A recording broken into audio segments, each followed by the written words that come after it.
Hmm.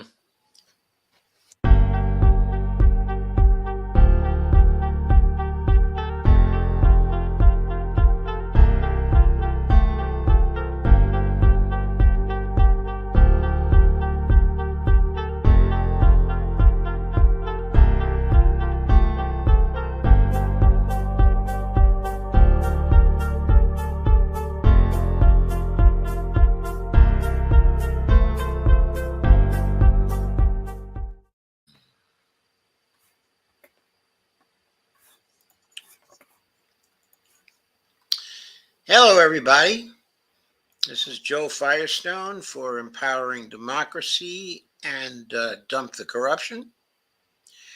And with me tonight is the activist extraordinaire from Georgia, Gregory Mallard, who's about to start his own live streams in just about a week now, Mm-hmm. on the 13th, of January.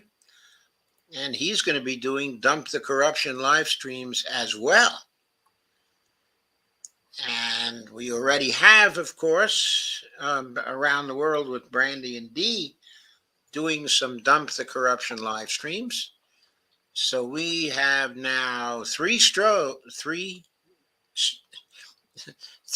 different live streaming series doing Dump the Corruption streams. Sorry to get all tongue-tied about it, but there it is. Okay. So going back to this stream, of course, you know that the situation in Congress, in the House, seems to be coming to a climax. There were a number of people among the 20 that were voting against Kevin McCarthy that were compromising with Kevin today, and they were moving over to vote for him. As it now stands, I believe there are 6 votes outstanding that he could possibly get. He needs another 2 to get over the top. He has 214 votes now, and I believe that 212 votes are going to Hakeem Jeffries. So that is 226 votes. Okay, and I believe that there were another 6 votes that were outstanding. In other words, people that might still decide to vote for Kevin McCarthy or to stand firm. Of those 6 people, Kevin McCarthy needs to have 2 switch over to his side. He doesn't need all the 6, he needs only 2. 216 will be a majority, or so I understand it. They are going to have another vote in the House tonight. That vote will begin at 10 p.m. That is the lie of the land right now, or the lay of the land, I should say. I saw earlier on TikTok where Paul Gosar come out and is going to vote for Kevin McCarthy. And that was what I saw over on TikTok. At what time? I don't remember what time that I saw. I think I saw the video on TikTok like an hour ago. Okay, so that's and possible. It's also circulated around Twitter as well. Okay, if Gosar shifts, that would be one of the 2 votes that he would need. Okay, Gosar is about one of the most extreme of the right-wing people who have been holding out. There's also Matt Gaetz and Boebert and Andy Biggs is still holding out, I believe. But Kevin McCarthy was saying to the press that he now has the votes and that the new vote at 10 o'clock, just after this show is over, will give him the victory. It remains to be seen if he's correct. He has said many times before that he's optimistic, but he hasn't been able to pull together all the votes. The reporters on various channels are saying that the real concession that is close to putting him over is that he's going to put in a rule that even one member of the House will be able to make a vacate the chair motion to replace him, okay, at any time.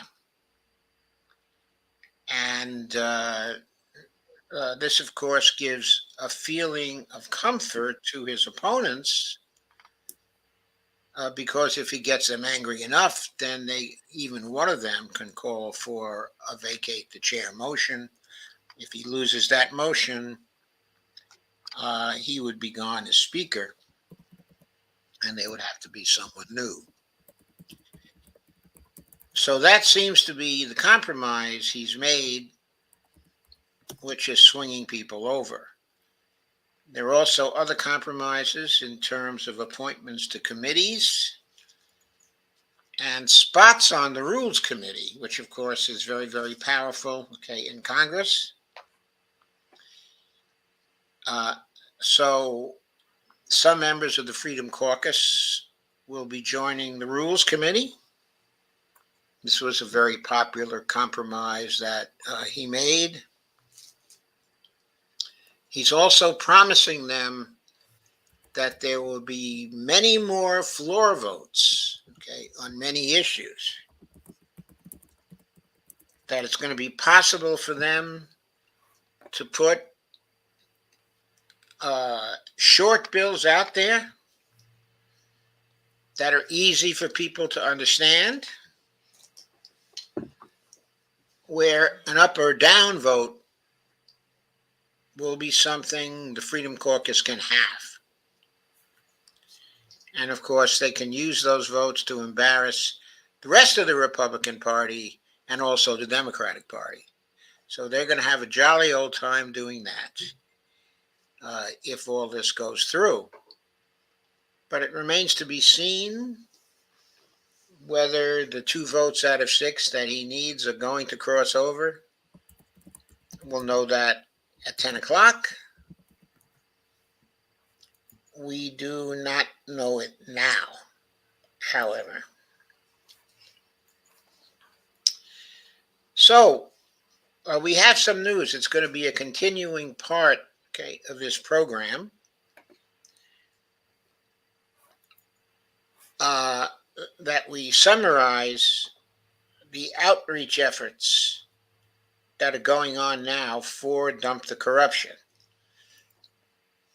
And Gregory has been very active in outreach efforts so far. So I want to give him the mic so he can tell us about his outreach activities. What I've been doing here lately is any time I have seen anybody associated with the Green Party, whether it be a state party, Young Greens, Howie Hawkins, I've been dropping hints and everything about what we're doing.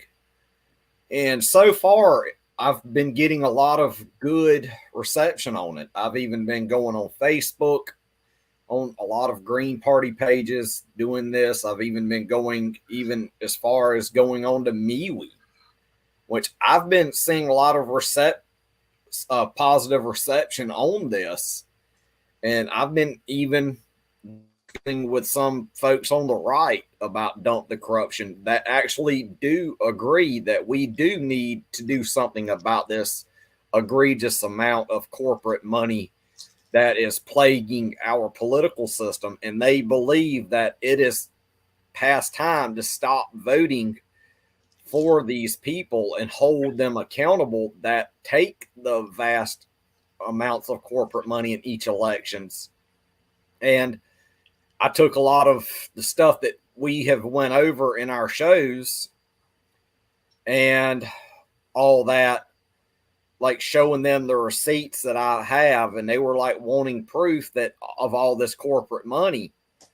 And I showed them they told me their Congress critter, their US senators. I looked up all of that for them, and they were like stunned that they were taking that much corporate money.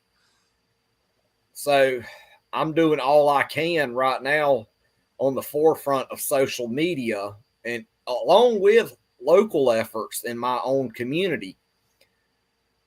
Like, I've literally started a dump the corruption movement here on the local level. Like, I've got people angry right now with how my local government is performing, and they want a better local government. So I think in my backwoods rural community, I think it would be a good test to see how dump the corruption will work on a localized level, and then see how it works from there. And I'm very excited to see what dump the corruption can do even on the state level. I've been talking with some friends here in Georgia, and we've all been looking into campaign resources and all that, and looking into corporate money even on state legislation level. And I even sent them a long list, and it's from ALEC Exposed, the ALEC, and they have a full website that's dedicated. There's a group out there, like a watchdog organization. If you go to alecexposed.com, you can look at that resource, and it will show you which state representatives are ALEC members. And then those are the ones you really want to take out on the state legislative level. We want this movement to be local, because, as I said on Sabby Sab's show on New Year's, all politics is local. This needs to be a localized movement. And if we can get this kicked off the ground, not only in dark red rural areas like I live in, but also in more urban areas. So we can use that ALEC Exposed website to take out the corporate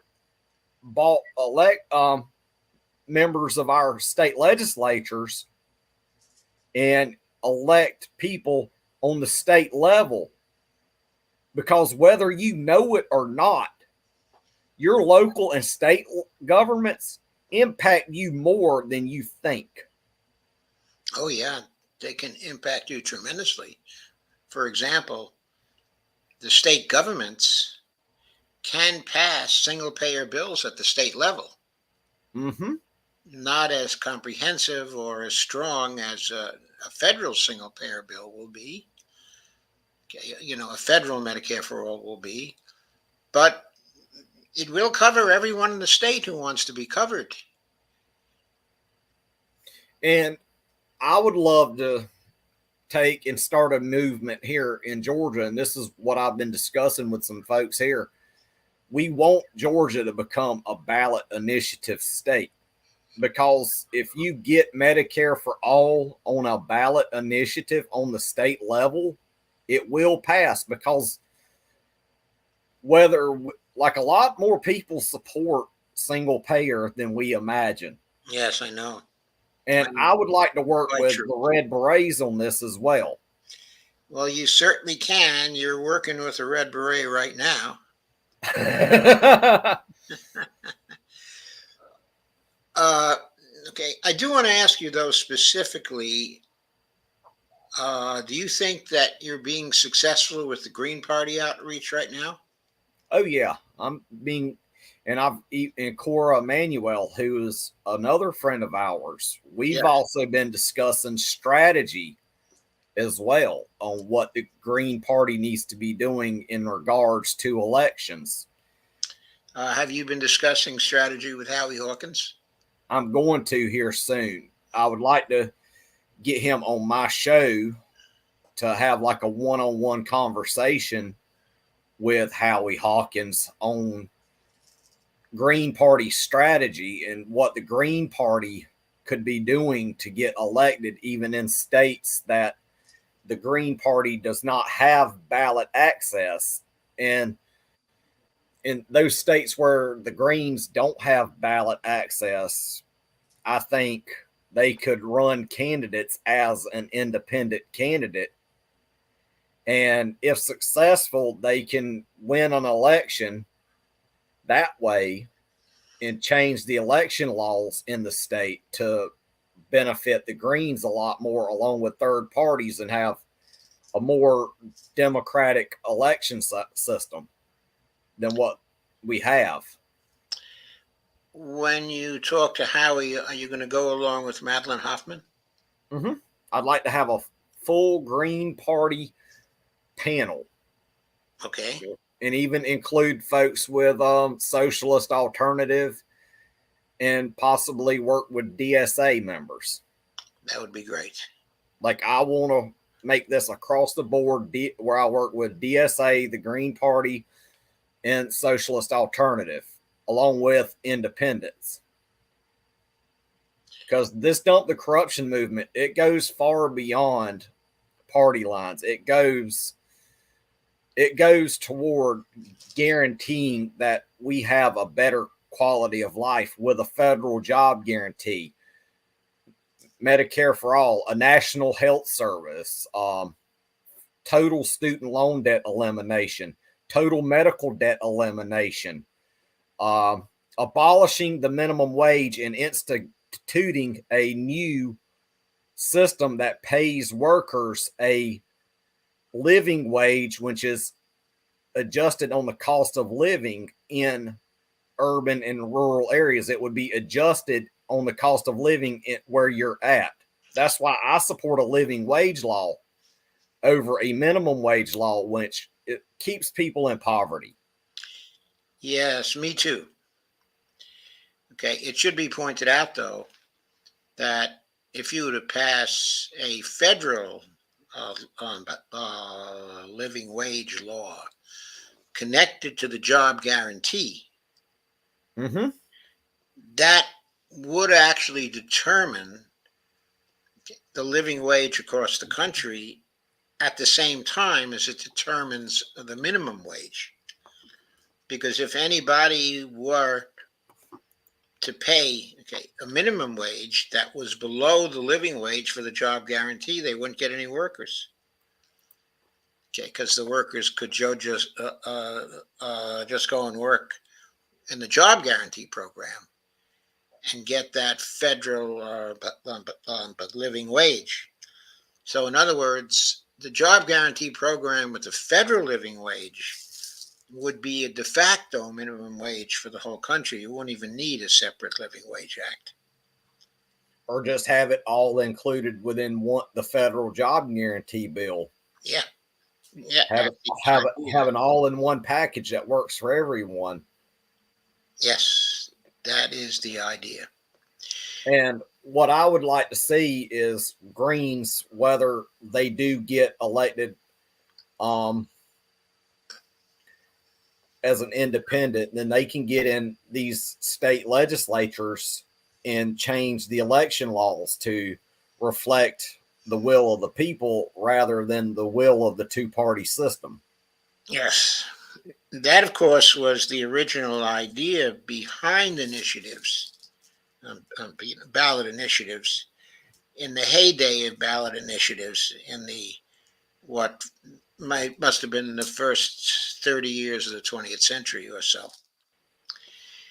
Okay, let's go over now to the Congressional Progressive Caucus members whose fundraising we're going to analyze tonight. we have three people we're going to take a close look at through Open Secrets. First is Khanna. The second is Raul Grijalva, who's been in the House for a very long time and used to be the CPC chairman. And the third is Barbara Lee, the legendary Barbara Lee. She's rather legendary for her coverage because for her acts, because she was the only one to vote against the Iraq War back in 2003. She was famous for that. So we're going to look at her and see. Right back. Okay. And see how she fundraises, okay, as well. So I'm going to start sharing out, okay, our data here. And we're going to start with Khanna. Yeah, I found him to be a little disappointing. Well, you aren't really that disappointed, were you? I was expecting it, but I'll be right back. Yeah, you were expecting that he would be trimming a little.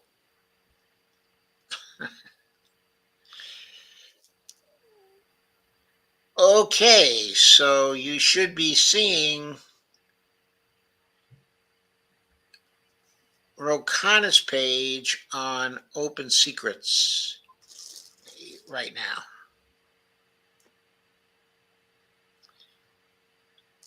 So let's look at the overall summary to begin with. This is for 2022 election cycle for his campaign committee and leadership PAC combined, because he has a leadership PAC. He was first elected 2016. His next election, or his final election, was in 2022, which he won. So actually rather easily. So currently he still is in the House. His top industry was securities and investments. Okay. So he's active in Wall Street himself, and he's got a lot of Wall Street contributors, Silicon Valley contributors. And they contributed $1,071,830 to him in the 2021-2022 time period. His top contributor, okay, was Alphabet. Alphabet, if you don't know it, is the parent company of Google. Khanna raised a fair amount for a congressman, not as much as AOC raised, of course, or Katie Porter raised, but he raised $5,775,873. He didn't have a very close race. He wasn't heavily challenged.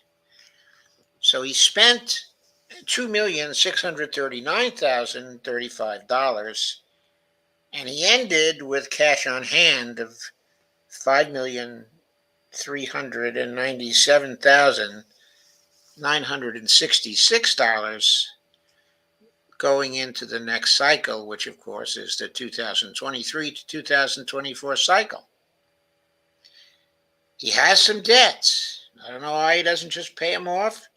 He has debts of $89,348 that he hasn't really gotten around to pay off, but I'm sure he will do that because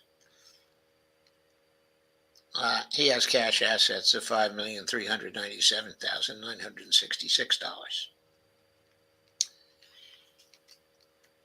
So here you see the numbers, contributions to his campaign, individuals from Alphabet. gave him $130,918.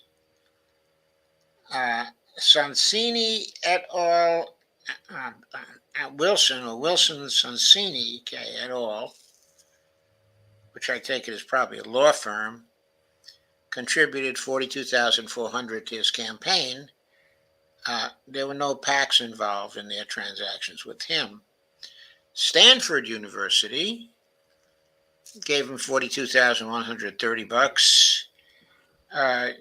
The J Street PAC, which, as you know or should know from last time, okay, is that's a political action committee that is in support of Israel, but very much opposed to Israeli activities in the West Bank, okay, and Gaza, and very much for the recognition and enforcement of Palestinian rights. So they gave Roe 40,175, and that is consistent with his position that continues to recognize the rights of Palestinians and to be critical, okay, of Israel on that issue. He got contributions from University of California, pretty hefty ones, 39,506. And again, those are all from individuals working, okay, in California. Top industry categories are securities and investments. I gave that figure before, more than $1 million. And retired persons gave Khanna $565,000, 479, a very hefty amount, though some of the people we've gone over thus far have had in the neighborhood of 900,000 or over $1 million from the retired. Lawyers and law firms were very friendly to Khanna. It's not surprising because Khanna is a lawyer. $295,030, no PAC money. The industry area of the internet, and this figure is not surprising because Khanna represents part of Silicon Valley, 244,358 from individuals in that group. Electronics, manufacturing, and equipment, $199,659. And again, there was no PAC money.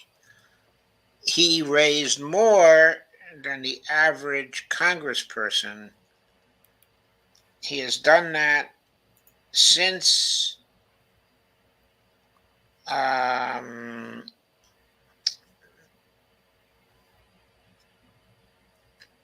think since 2016. In each year since then, 2014. In each year since then, he has raised more than the average. On this occasion, in 2021 and 2022,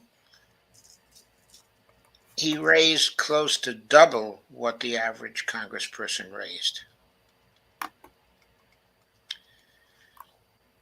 So the summary shows that he's a successful fundraising person. Let's dig into some of the rest of the detail.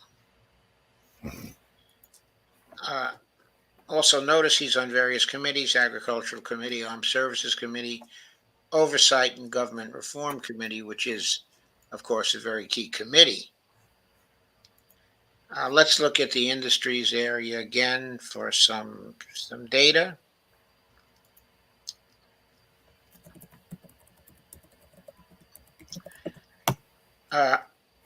He's a top recipient from the following industries: internet industry, venture capital industry, securities and investments, computer software and electronics manufacturing and equipment, and miscellaneous finance as well.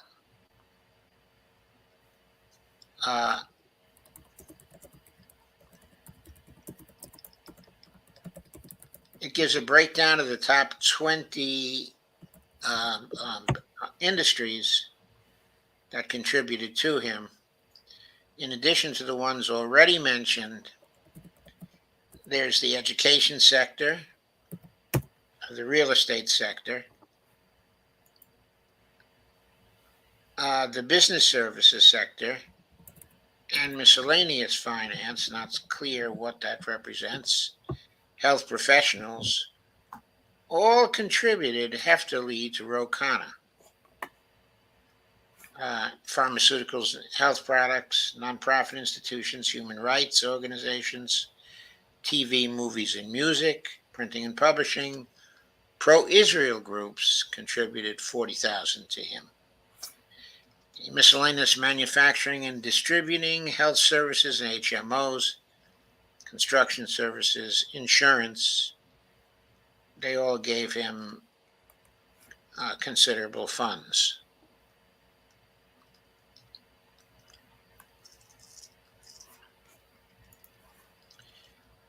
There is some PAC money listed. He did take $1,000 from a labor PAC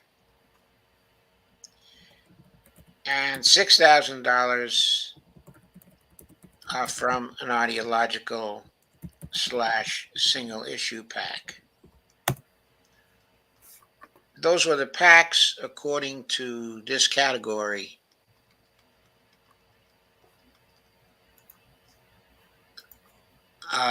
Covered in Open Secrets.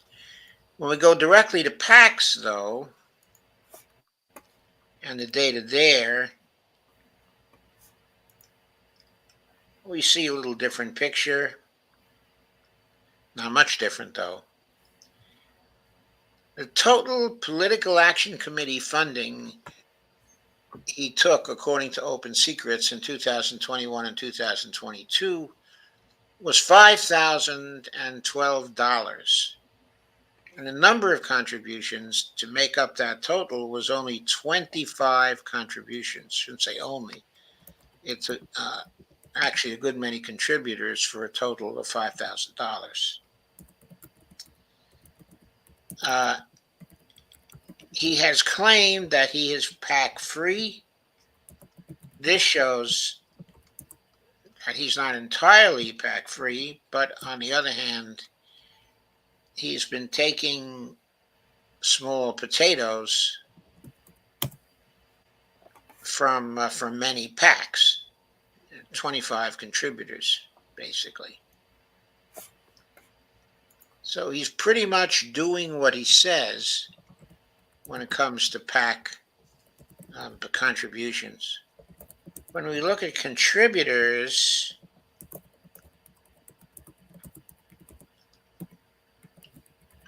we see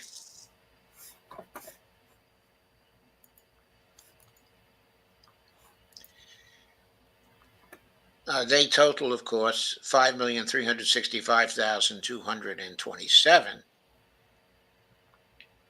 And the top 20 contributors are pretty much the ones we've seen.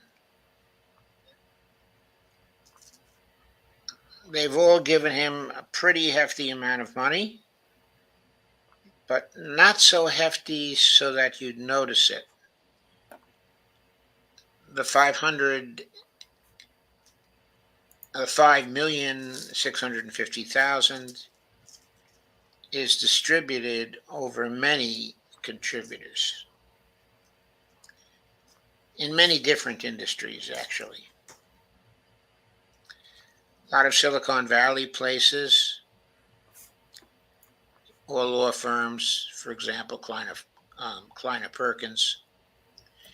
Got a lot of money from Stanford, from Alphabet, of course, J Street, we've already talked about. Contribution from Meta, 26,250. That's Facebook, of course. U.S. Venture Partners, 24,000. Kleiner Perkins, 23,000. And McKinsey and Company, 23,000. None of these contributors really dominate. his list of contributors. There are a lot of them that have given substantial money, but among the top 20 contributors, there's 16,300 from Morgan Stanley, which is his 20th most important contributor.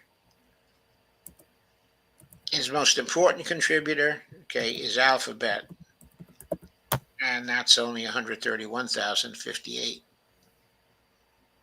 Not a hell of a lot. That's small potatoes, though. Small potatoes, it is. And the top 20 contributors, there are no PACs. So going back to the top of the page, let's take a look at his spending, his expenditures.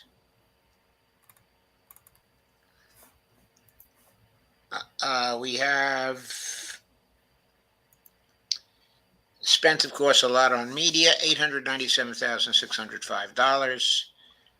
That was 42.5% of his expenditures.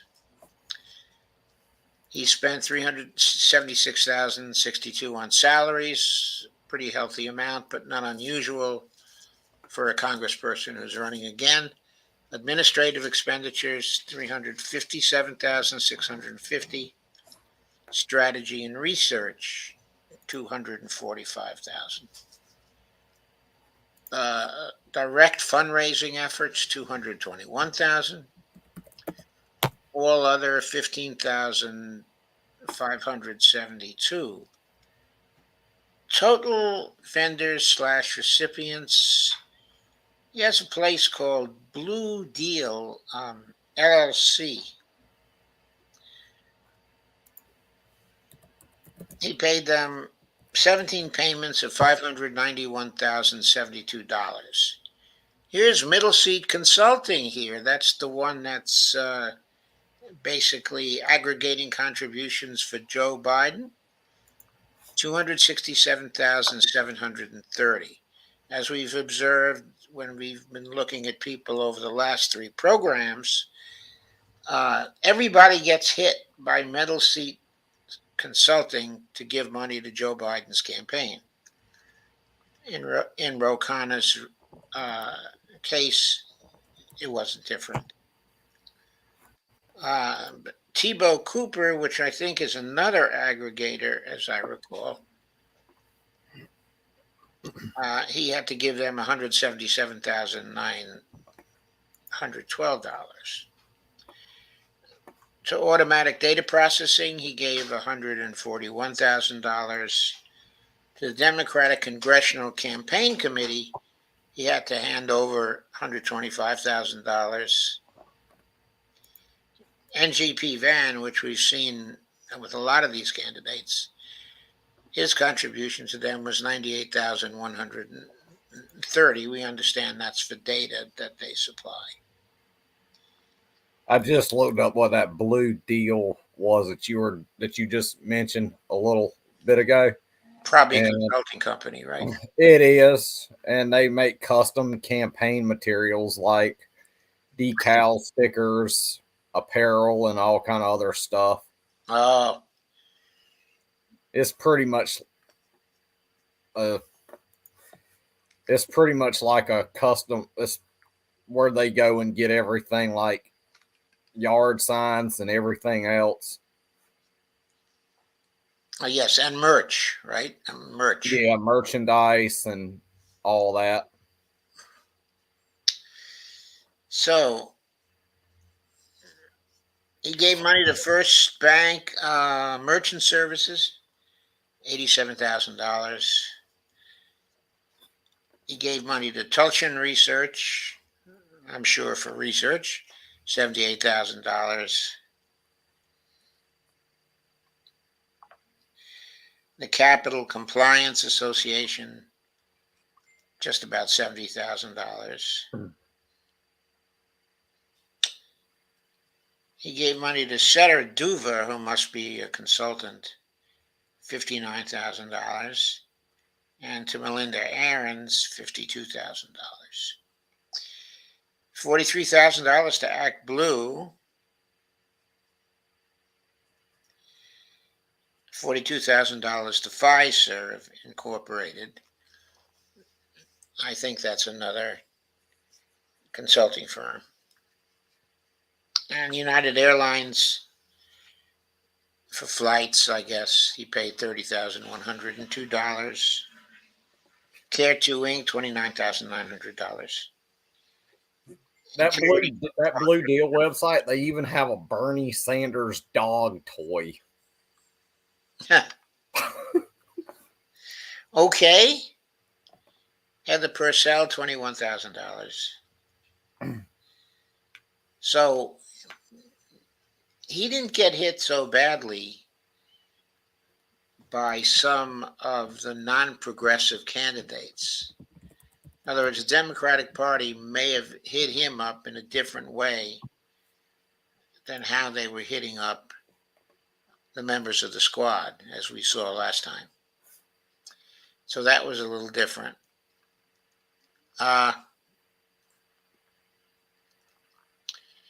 It seems like he has largely fulfilled his pledge not to take any PAC money.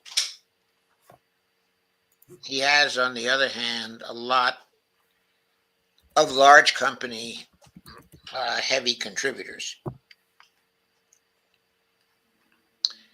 And he's very Silicon Valley oriented, very much interested in protecting the interests of Silicon Valley. So that is Ro Khanna.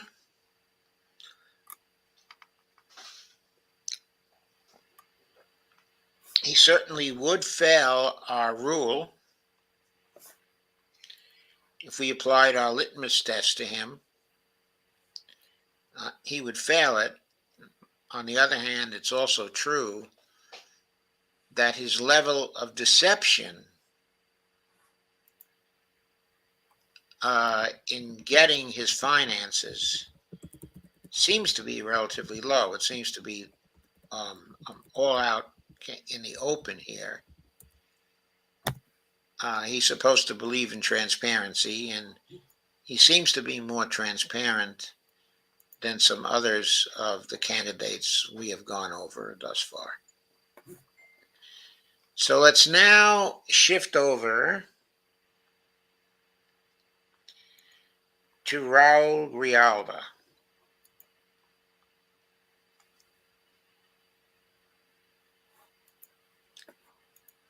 And let's see what Raul has been doing. If we look at the summary,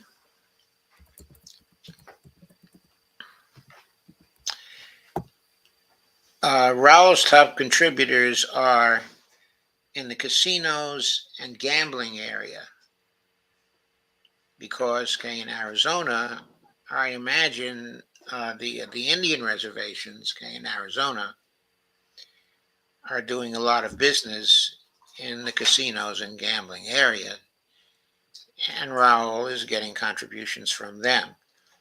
His top contributor was an organization called the Democracy Engine, which I think is a public interest type of nonprofit. Let me make sure I'm looking at the campaign committee plus the PACs for him. No, I've been looking at campaign committee only. So let me include the leadership PACs also. I don't know if he has a leadership PAC, but we'll find out in just a minute. So that changes his top contributor now.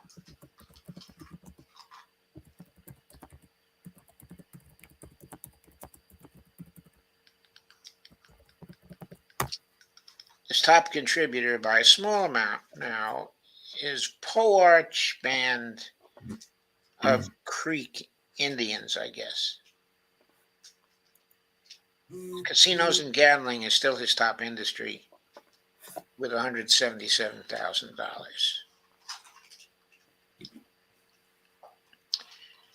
He raised for his campaign only $670,876. I'm sorry, $870. He spent $659,000.68.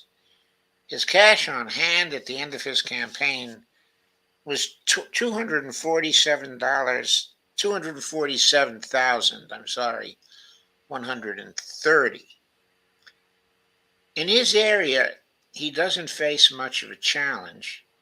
He has debts of $4,015, very small debts.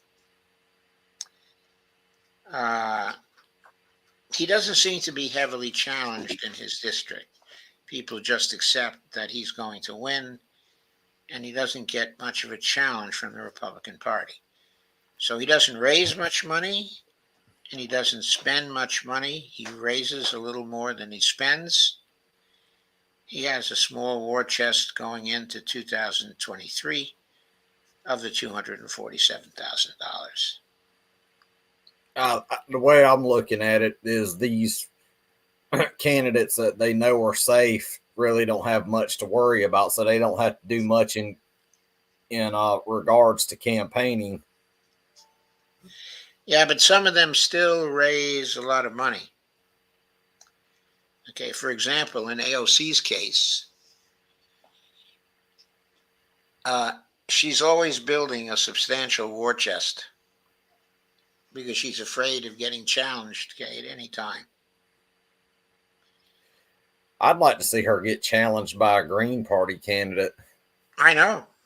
That would be beautiful for a Green to beat AOC. But it would be hard because she has, I think when we covered her, we noted that she was going into the 2023-2024 cycle with $7 million cash on hand. And of course, she'd still be running an on the ground campaign. So she'd be hard to beat because she's strong in both the financing area and in the ground area. In other words, people would really have to be getting disillusioned with her for a Green Party candidate or any other party candidate to beat her in the New York 14th.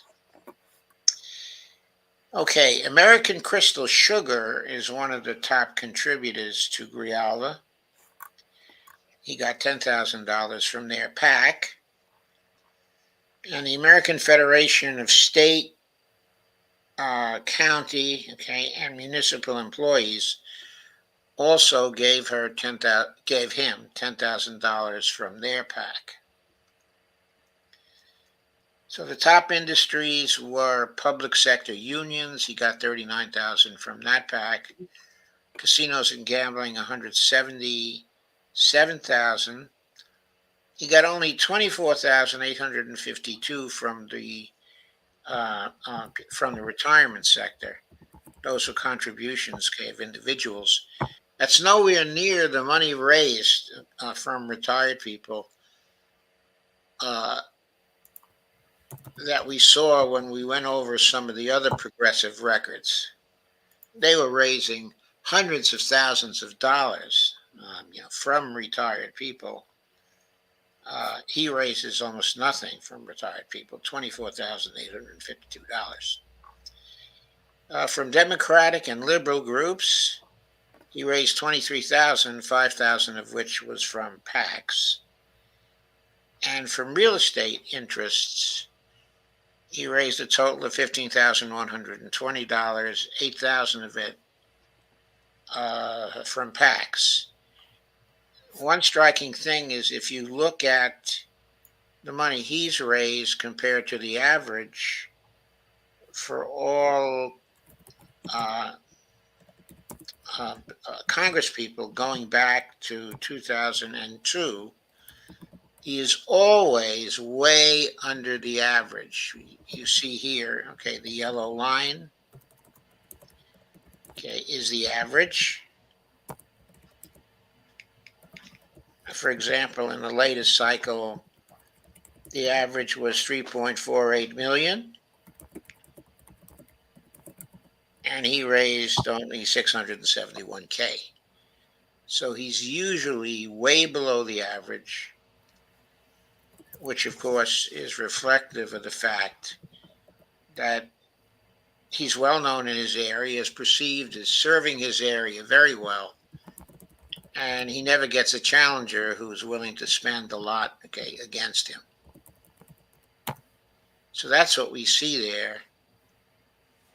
His profile is very striking in comparing it to other candidates.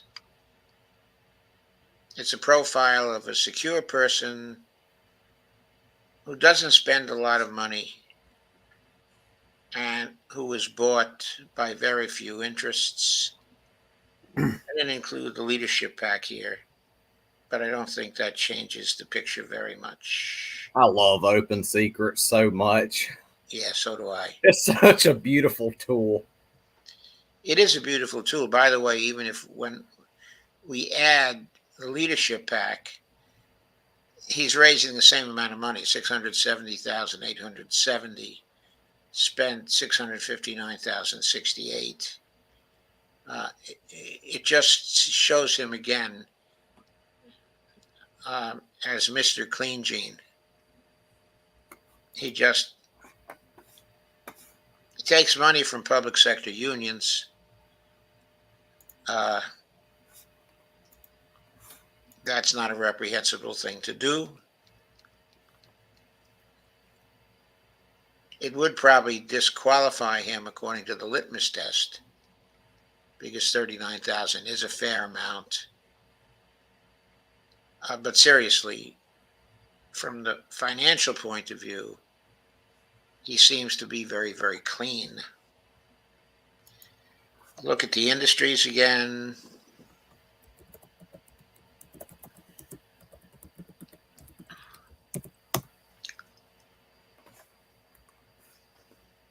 He's a top recipient of casinos/gambling and Indian gaming. Those are his top contributors. Casinos, gambling, $140,000 from them.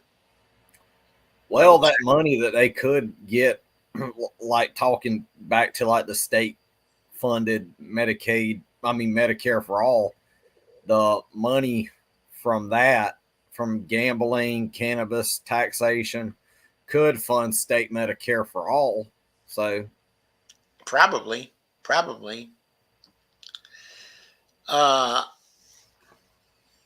Yes, I think so. He gets very little from lawyers and law firms.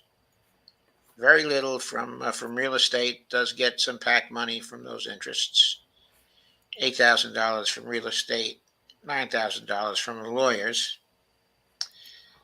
From leadership PACs, he gets only $12,500. So he's got to be one of the smallest recipients of money from the leadership PACs.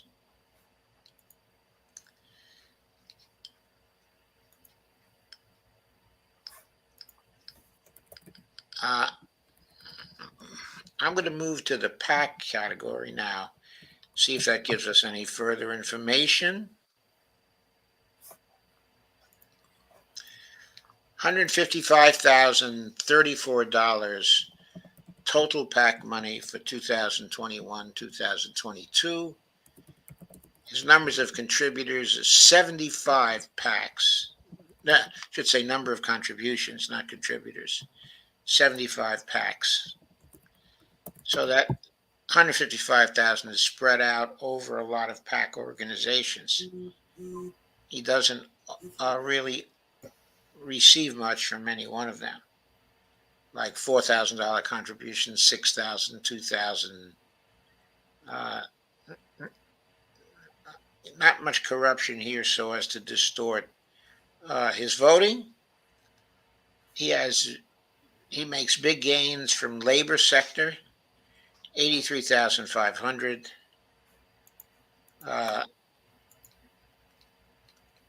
So he relies heavily on labor for a good part of his funding.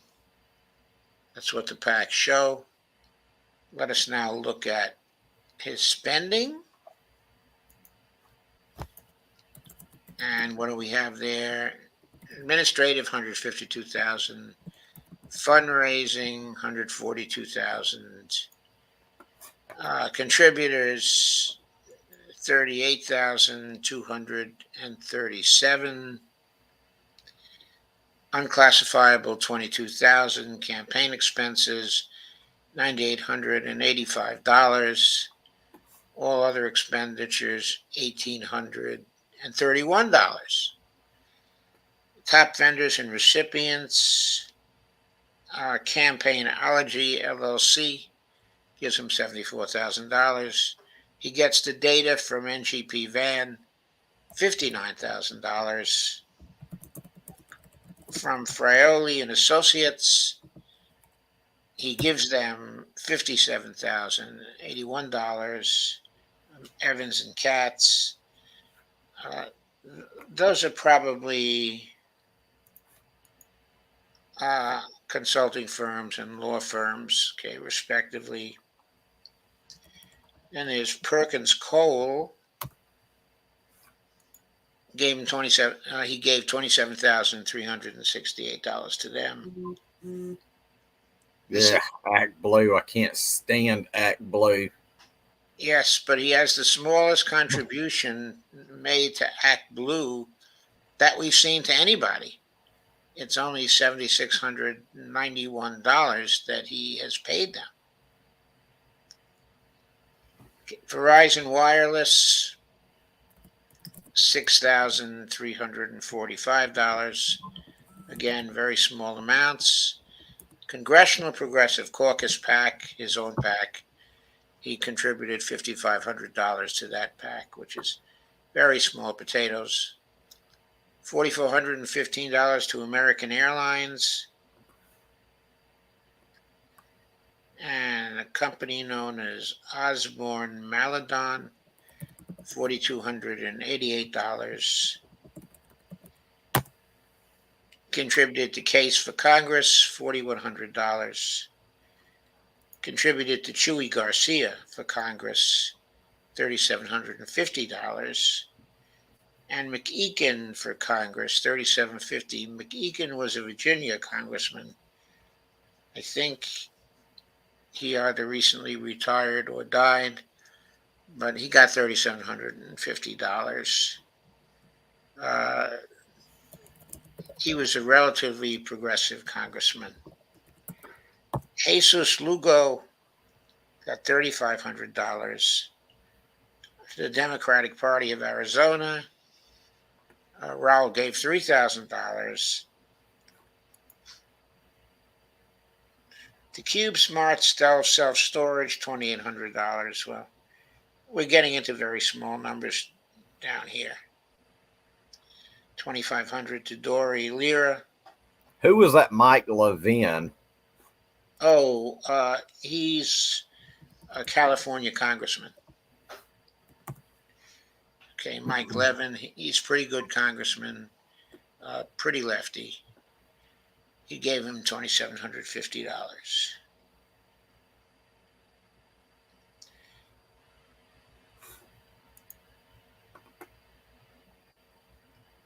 I think those are the outstanding monies he gave to people.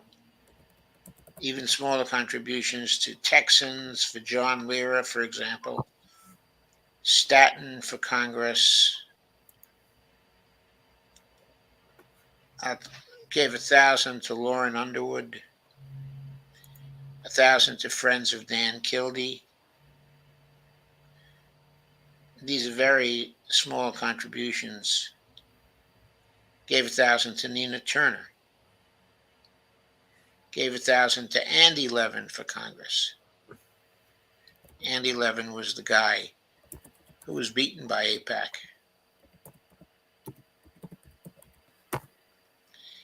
He gave $500 contributions to certain people. To Melanie for New Mexico, I think that is Melanie Stansbury. if I'm not mistaken, who won her election and is a new congressman. So Grijalva is frugal. He's a frugal spender, all right. He's a And it's cool how he donated to Andy Levin. Yeah, it's cool. It's cool how he donated to Mike Levin. In fact, I think the whole picture of them is that he's cool. His intentions are good. He represents his people. He seems to be absolutely unassailable in his own district. Uh, Still, he takes PAC money, 155,000 of it. So there is that. So now we come to Barbara Lee. It's funny you mentioned that name because I know somebody here in my community by that name. Well, it's a famous name in congressional circles. Campaign committee and leadership PAC combined.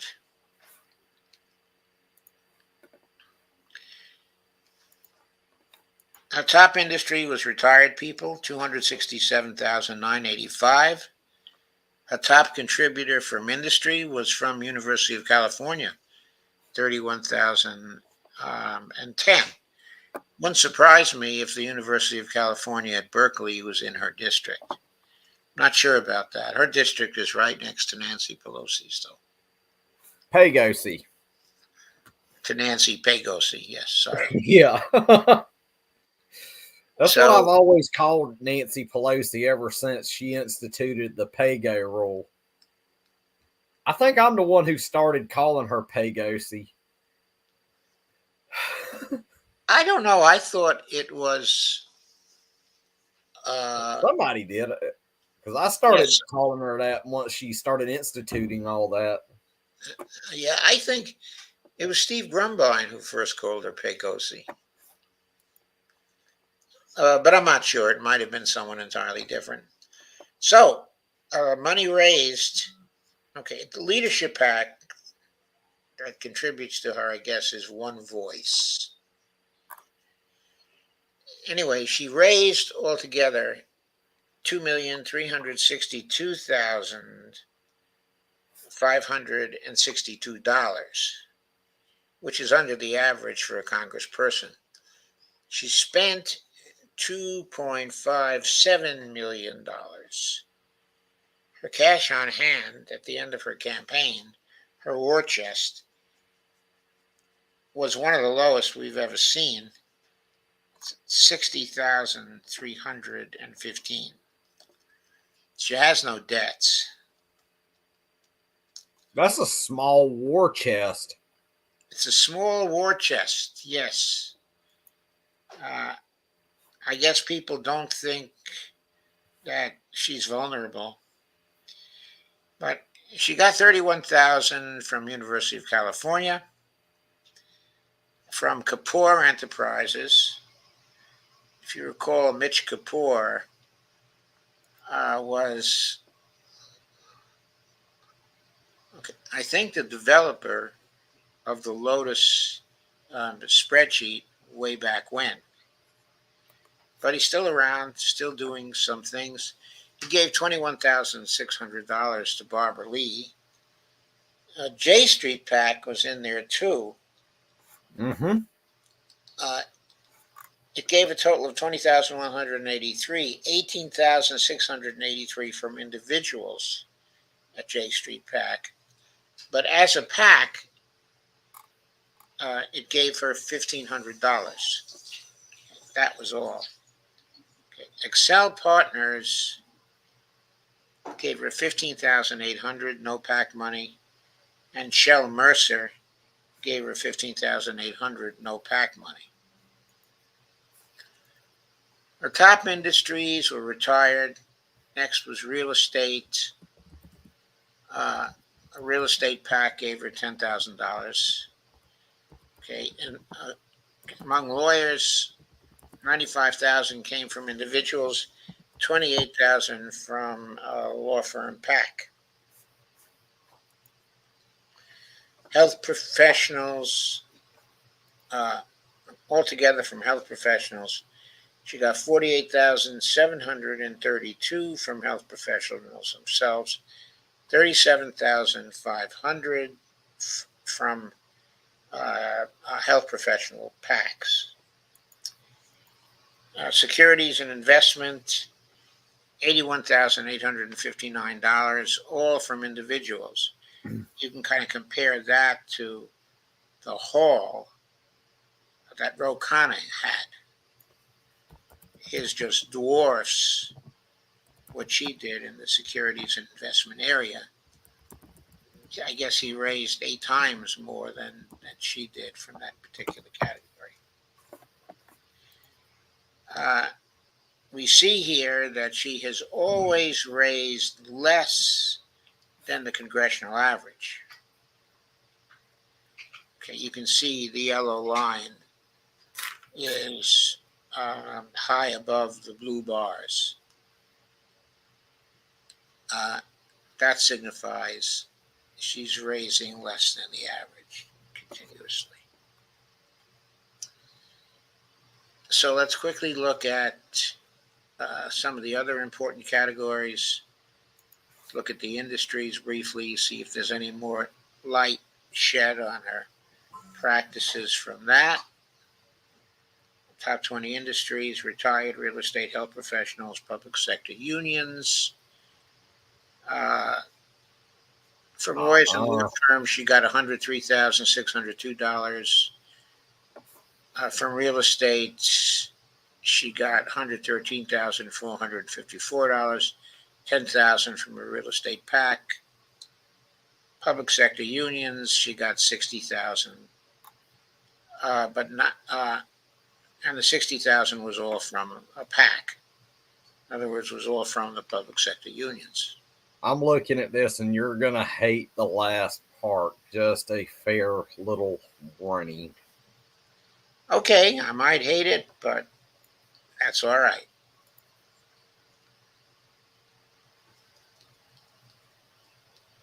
Pharmaceuticals, health products.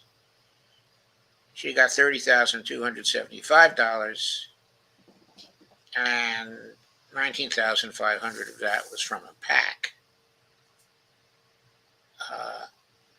She got $28,000 from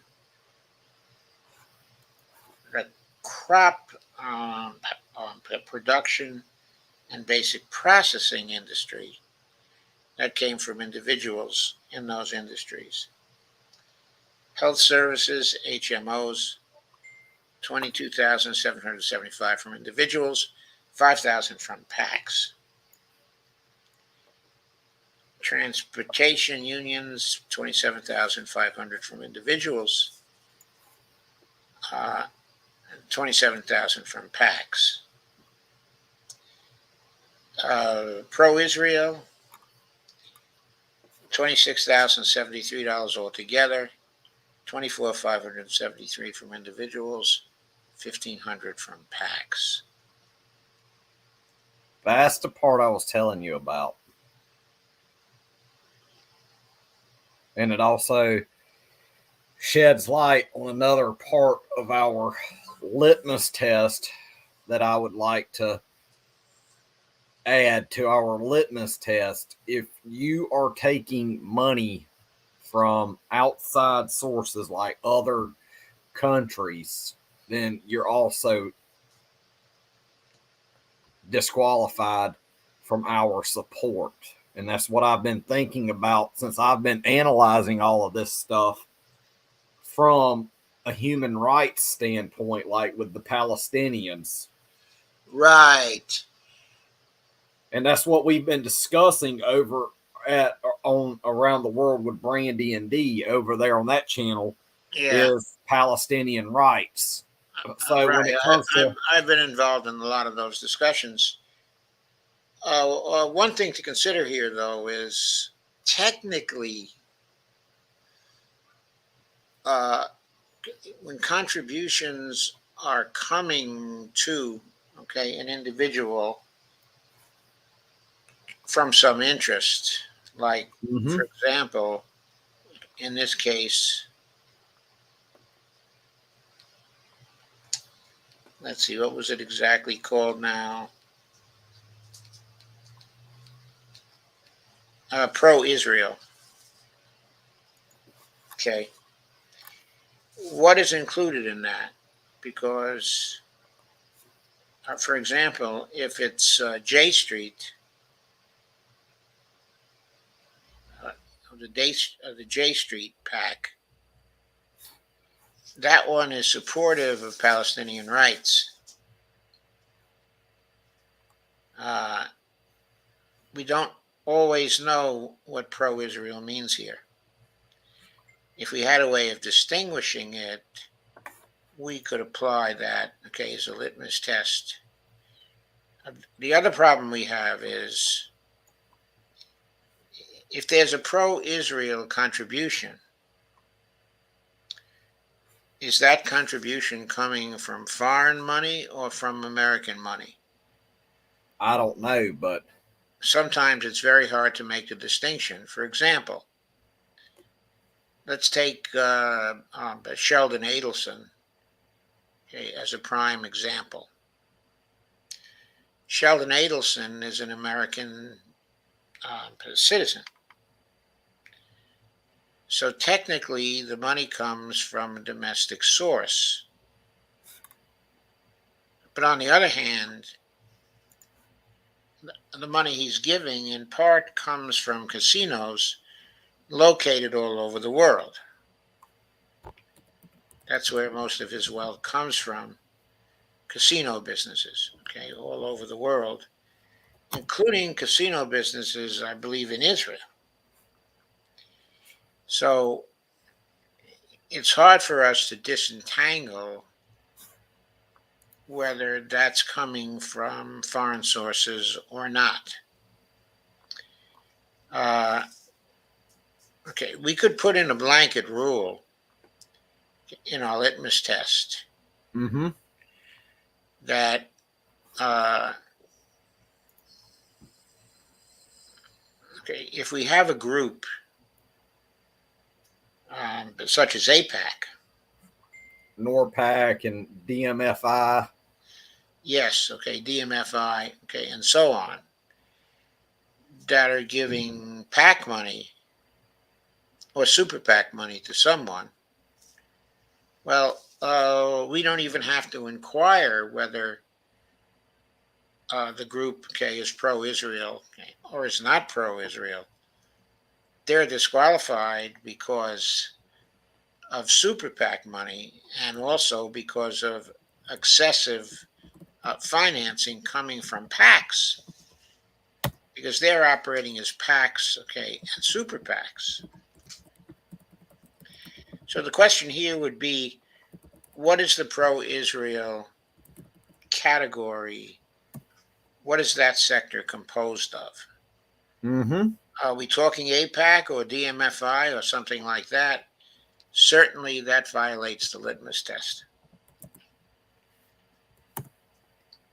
If it's a bunch of individuals who are giving money, well, the litmus test would also, uh, okay, would fail most of them if they're wealthy individuals giving money.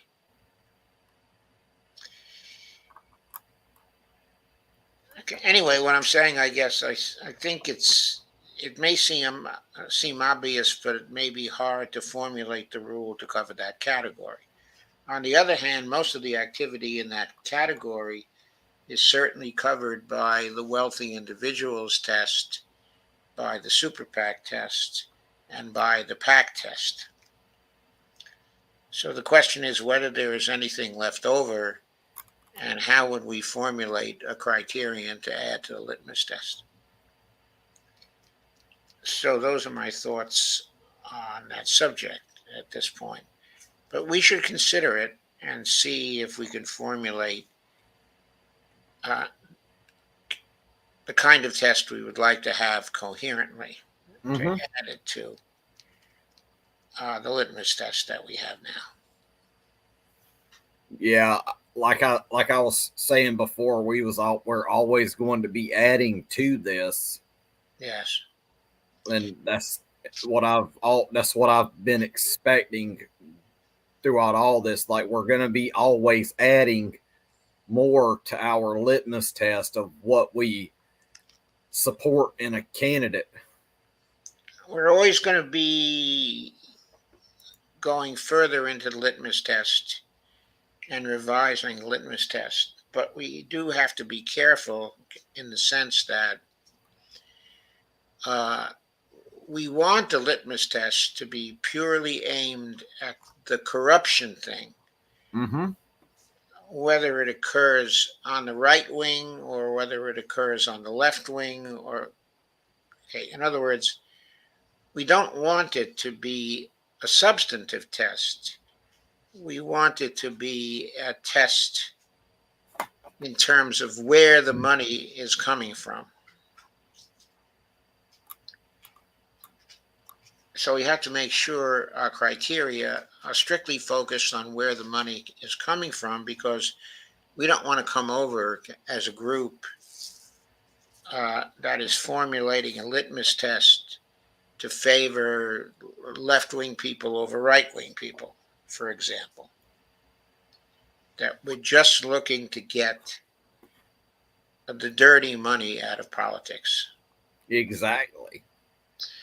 And get all dirty money out of politics. Yes, to get all dirty money out of politics. Barbara Lee takes a fair amount, okay, of PAC money.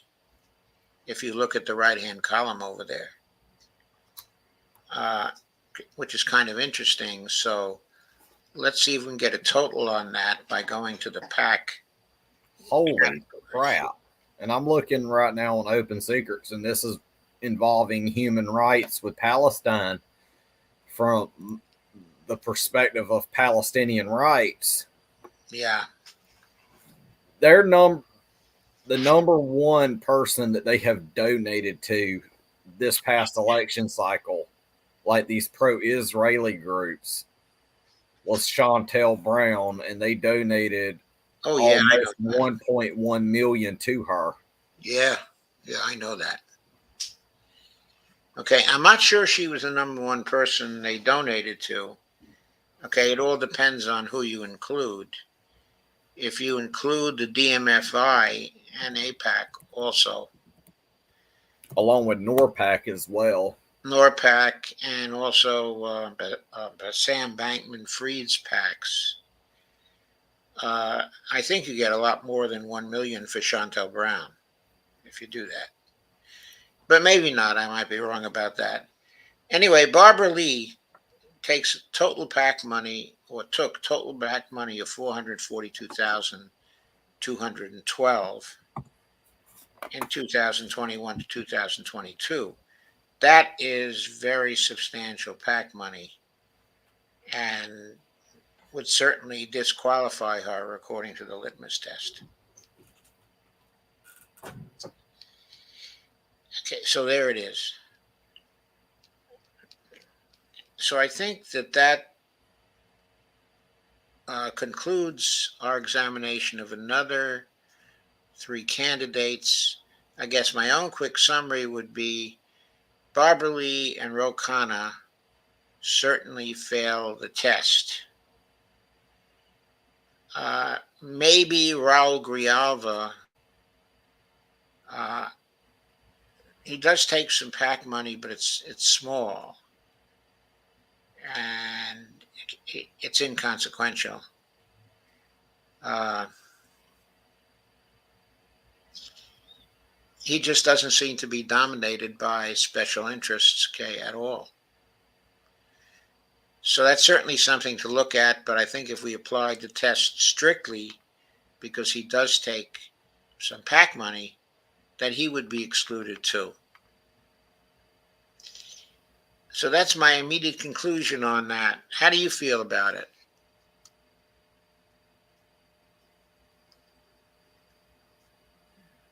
Greg, what happened to you?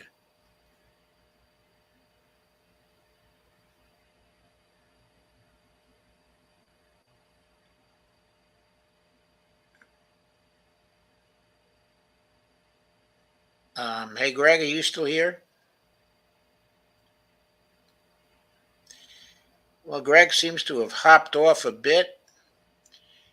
I am going to go into. Oh, he left me a private chat.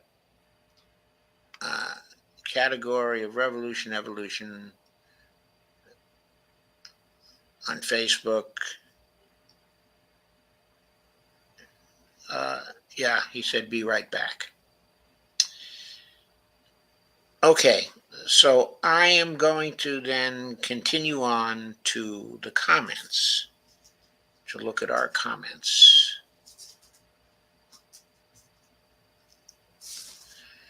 Maybe there was some news about whether Kevin McCarthy got over the top or not. I don't know.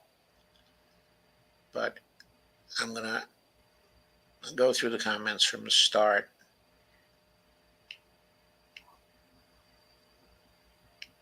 And maybe Greg can tell me when he gets back.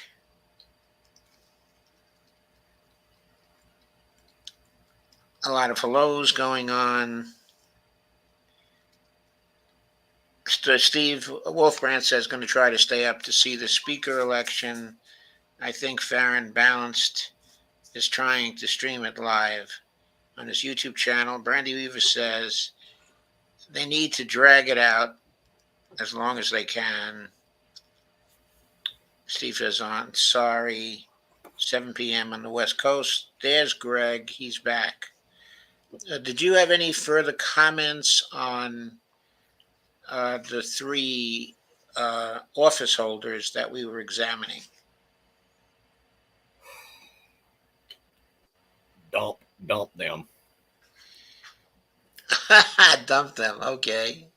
Yeah, Cool. like if they're taking any level of PAC money, then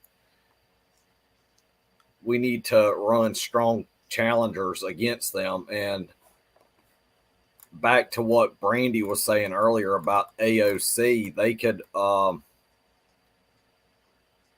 if a Green was to run for office in that area, they could use what she did with the railroad workers, along with her record on the Green New Deal and Medicare for all, against her.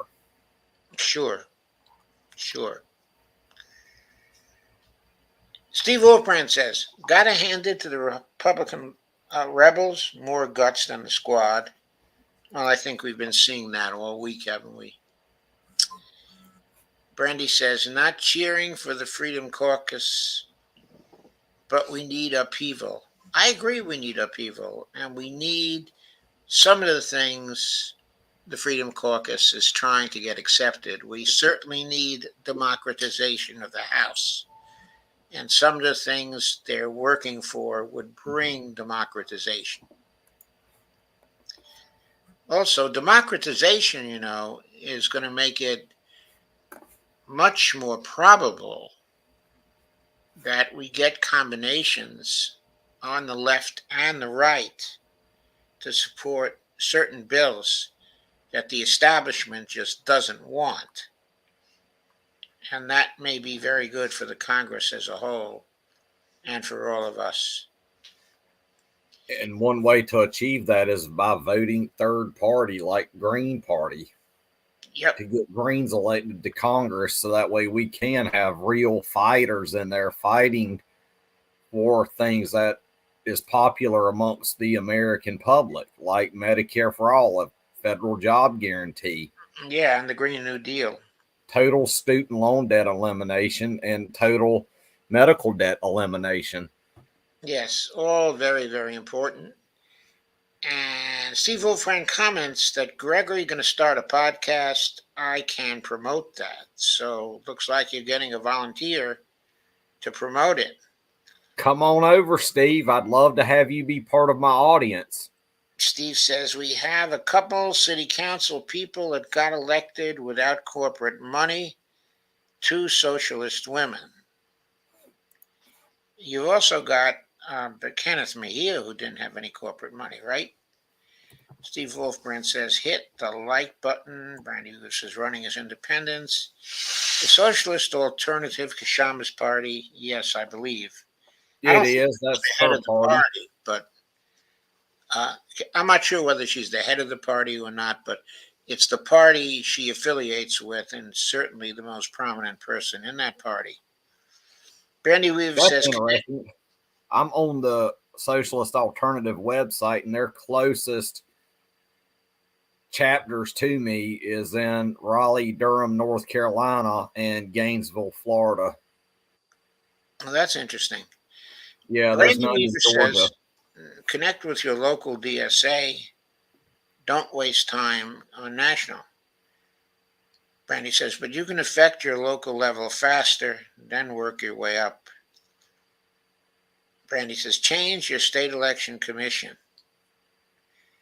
Steve Wolfbrand says, row and leaves some icons, which I cannot read. I wish I could from Those this. are emojis over there in the YouTube.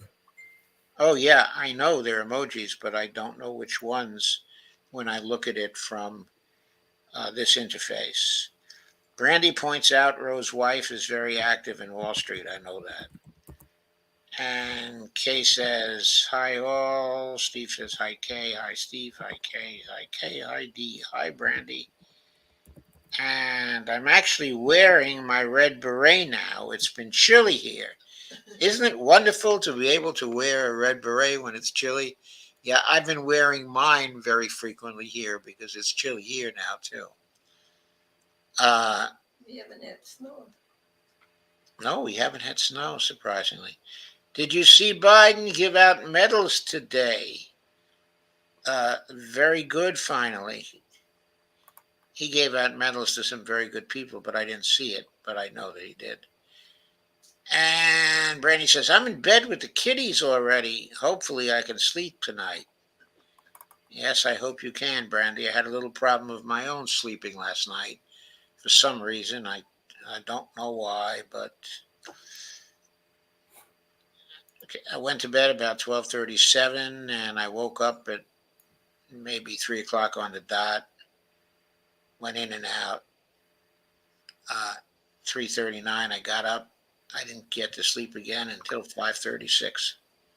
Of course, I slept later. So altogether, I did get a decent amount of sleep, but still, it was annoying, and I don't know what caused it. We have yet another vote tonight. Shake my head. And Greg said, yeah, it's what Joe said earlier. Should be in 25 minutes. Steve Wilper said, at least Roe isn't afraid of going on independent media like so many others. Well, we say that, and I agree that okay, he's not afraid. But when he goes on independent media and he talks to us, I'm afraid he is not entirely honest. In other words, he's doing a lot of BSing. So he might be willing to talk to us, but usually it's pretty easy to tear apart his BS. Jeff Denton says both Roe and Jayapal have been sitting on and blocking healthcare reform for years, and I don't know how they are being compensated, but they are. Well, they may be being compensated from Silicon Valley interests. Oh, by the way, there are substantial healthcare contributions that have been made to Jayapal. Like there was a graphic running around for the period 2019 to 2020 that showed in that period she had taken something like 67,000 from healthcare interests.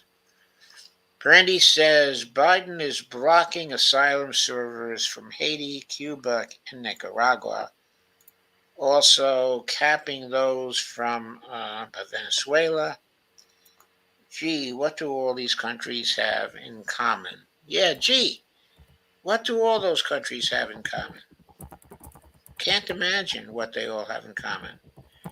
Oh, by the way, Juan Guaido seems to have come to the end of the line.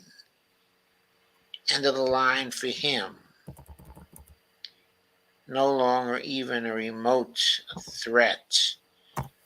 Gregory leaves a link to the bluedeal.com pages. I'm going to skip a bunch of highs which have come in at this point.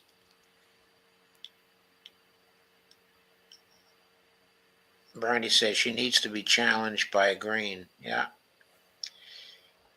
Yeah, Cora Manuel, that's your cue to go run.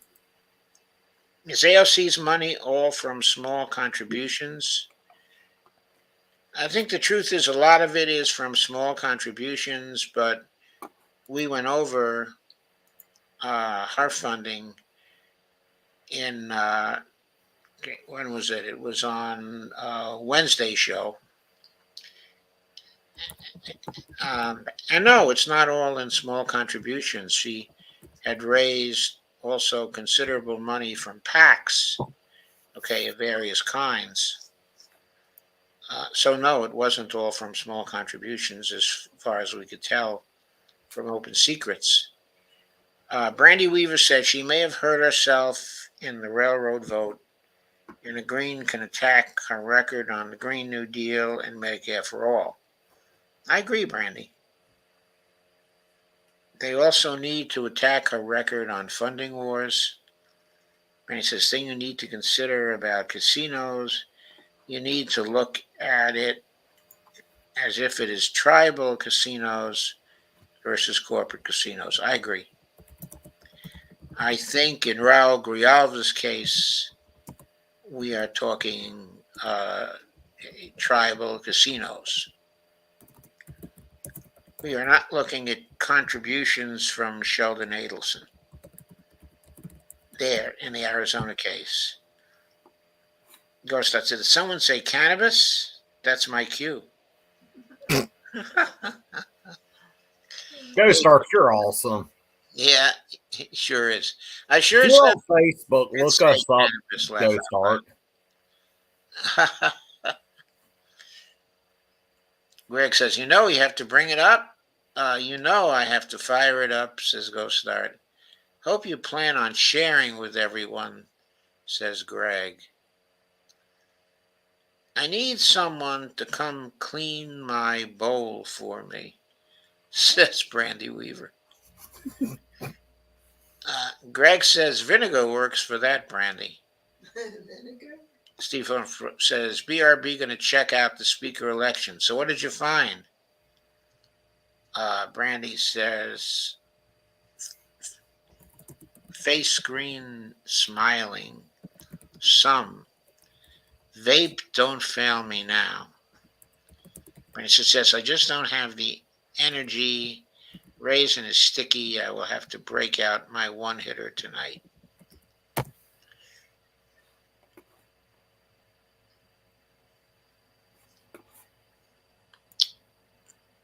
Gusto says FOOL names Putin Nanny Pegosi.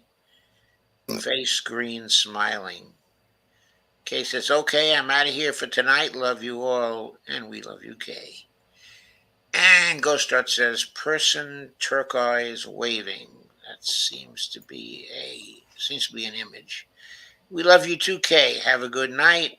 Brandy says, I love my grinder, though it's metal and rainbow. Can't find my tray, though. I blame the cats.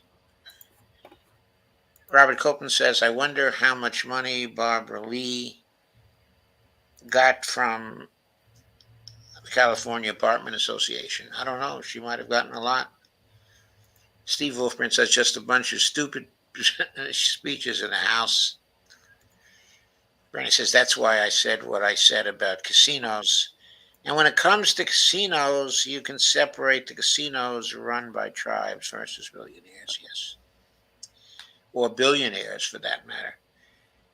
And Brandy says, yeep, they are voting now. Prop 26 and 27, the casinos and gambling industry spend hundreds of millions of dollars here in California. NATO sending tanks to fight Russia wouldn't fit. Robert, they both lost, right? Yes, they did. We're going to agree, Joe, about the democratization. I heard what Chip pointed out about debates in the House. Chip Roy. Steve Overman said, socialist alternative. I'll try to join.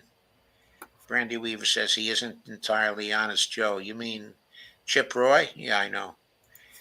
And in fact, we were trying to defeat him this past year. Juan Guaido, self-proclaimed interim speaker, self-proclaimed everything. Brandy Weaver says she takes corporate money and gave money and donated money to middle seat. Yes, she did.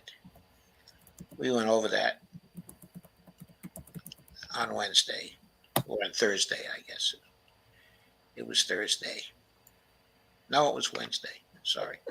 I was in Venezuela during the original socialist guy. You mean Chavez?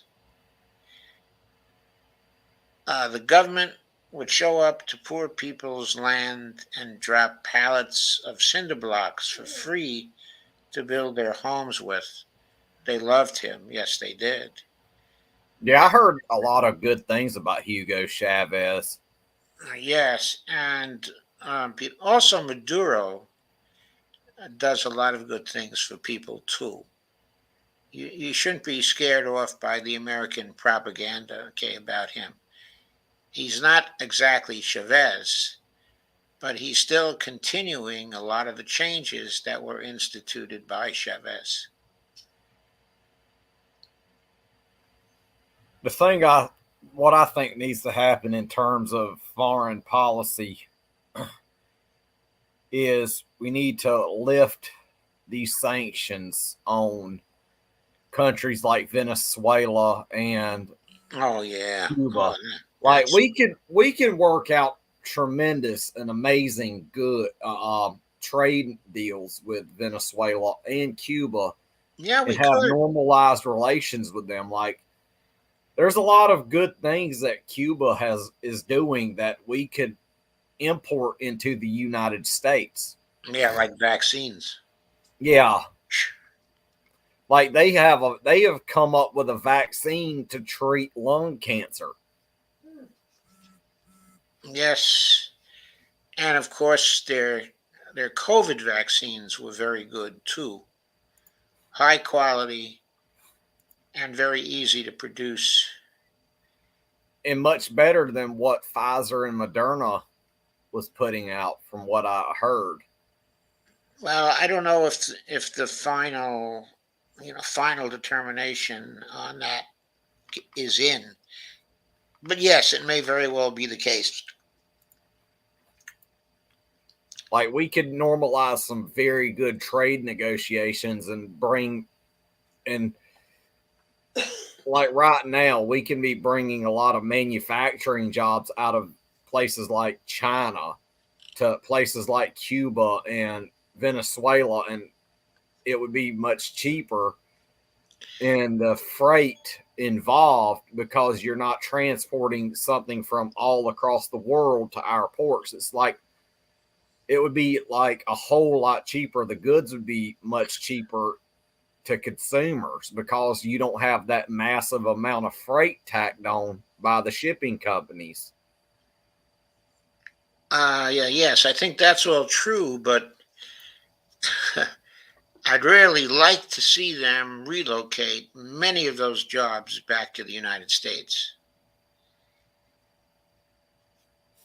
Yeah, I'd like to see like places that like pre NAFTA, like a lot of these rural communities, like across Georgia. I remember being booming small towns like all across the whole southeast United States. There was like so many plants here. Like we used to have a spinning plant for yarn and a white stag where I live. And like over in the next town over, Jockey even had a plant where they mass produced a lot of clothing and such. Yeah, yes, and then there was all the manufacturing in the Midwest that just got killed as well. Okay, well, folks, I think that does it for tonight. We seem to have gone now through 10 members of the Congressional Progressive Caucus, and I think we're agreed that not one of them passed. So Not at all, not in the slightest. we're going to see if that pattern is reproduced for the other 90 or so members. So far, our selection has been pretty biased towards people who have the best reputations in the caucus. Uh, we haven't gotten to the people with the worst reputations in the caucus. I'm sure that's going to be pretty illuminating. When Yeah, we wait till you get to Nikema Williams here in Georgia. Doesn't support, and I think the Congressional Progressive Caucus needs to be dissolved and rebuilt with a litmus test. Like once we get a bunch of these out, and then rebuild the Congressional Progressive Caucus with a litmus test that we will not support you if you don't support our policies that we do support. And if you take the big corporate money, we also will not support you. Yes, I think that's very, very interesting. And that is what we should do, what we ought to do. Steve Wolfbrand points out Cuba sends armies of doctors to help other countries. Yes, that's been going on for decades now. I think that's And Doctors Across Borders or something like that. I'm not sure what organization that is, I don't know if that's the organization, if or that's the Doctors Without Cuban. Borders or something. I don't think that's the Cuban organization. There is such an organization, but that's not the Cuban organization. The Cuban organization sends doctors from Cuba to help, okay, in other countries. It's actually a state sponsored thing that Cuba always does whenever there's a problem anywhere in the world, a health problem. You can find Cuban doctors there who are working to end the health problem. And that's tremendously good PR for Cuba. They've been doing it for years and years and years.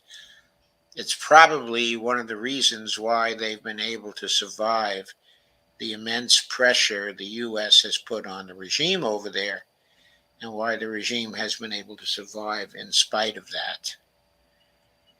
They even have support from Russia as well. So that has also another contributing factor as to why they were able to survive this long despite the immense pressure from the U.S. Right, but that was in the early days. They were getting tremendous support from Russia. And, Okay, and they've also got support from China, I heard as well. right. They've got support from China, and in recent years, as Russia has recovered, they're getting again support, okay, from Russia. Uh, it's really a very interesting story how they've managed to survive. Steve Wolfbrand said, "I smuggled a lot of medicine to Cuban doctors. Okay, I met there." Okay, Steve. Okay. Thanks for telling us. Randy says, "Good job, Steve." Yeah, it is. It is a good job. Okay. And don't forget, tomorrow night at 9 p.m. Eastern, we will be having a show at Around the World with Brandy and Dee over on YouTube. So come on over and join us, everyone. We would love to have you. Okay, I'm not sure I'm going to be able to make it for that. I will try. But this weekend is the weekend of my birthday, and I don't know as yet what kinds of things are going to happen, okay, on my birthday. Well, happy birthday. Thank you very much. Thank you very much. I certainly appreciate that. And I'll be sure to go on your timeline on Facebook and wish you a happy birthday. Well, thank you. Okay, it's Sunday. I certainly appreciate that. Yeah, Let's storm Joe's page with birthday wishes. Let's do it, everybody. If you have a Facebook account, go wish him a happy birthday on there. We're going to flood your page with birthday wishes. Well, thank you, Greg. I certainly appreciate that. Anyway, this weekend I'm going to take off as much time as possible. So, well, you take as much time off as you need and focus on celebrating your birthday. You deserve it. Oh, thank you, Greg. And good night for now. Good night, everyone. I will be back on Monday for another week. But also, I might surprise you this weekend, depending on what's happening. So, I won't surprise you with my show this week. I'm talking about possibly popping in on Brandy and Dee and Greg. But yeah, don't forget tomorrow night at 9 p.m. Eastern with Around the World with Brandy and Dee. We would love to have everybody here. Just come on over and join us. Okay, guys, you have the word. That's a wonderful evening. That's what to do on the weekend. Around the World with Brandy and Dee. Good night, everybody. Have a great night and have a happy birthday, Joe. Thank you, Greg. And You're welcome.